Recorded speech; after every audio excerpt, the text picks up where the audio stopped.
នេះបងប្អូនដួសរួចហើយស៊ុបនេះខ្ញុំធ្វើខ្លួនឯងបងប្អូនស៊ុបឆ្អឹងចំនីជ្រូកខ្ចី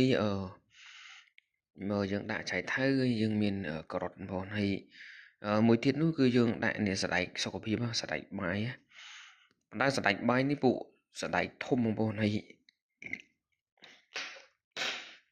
ចំពោះបាយរបស់ខ្ញុំចាននេះបងប្អូនឃើញចានទូចមួយនេះ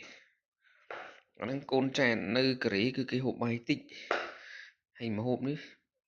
ក៏មិនធំមែនទេកូនចានទូចដែរបងប្អូនតែក្នុងទូរស័ព្ទ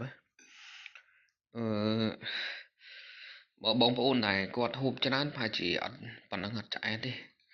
ចានប៉ុណ្នេះហើយអ្នកខ្លះហូបធម្មតាខ្មែរយើងហូបបាយចានធំដួសមកពេញហើយមកពេញប៉ុណ្ណឹងនេះបងប្អូនខ្លះអាចនឹងដួសម្ដងហូប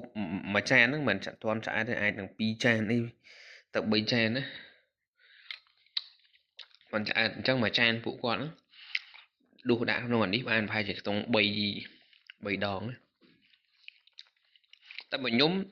ដំបូងខ្ញុំធ្លាប់គាត់ថាបាយពេលនេះខ្ញុំហូបអត់ឆ្អែតបងប្អូនដល់ពេលដែលខ្ញុំចាប់ដើមហូបដំបូងអត់ឆ្អែតមែន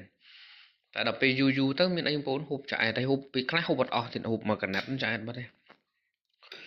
ហើយនៅមួយពេលយប់បើយើងហូបបាយច្រើនក៏អត់ល្អដែរបាយវាសម្បូរជា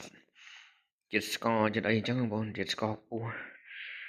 ទឹកស៊ីអ៊ូបងប្អូនទឹកស៊ីអ៊ូ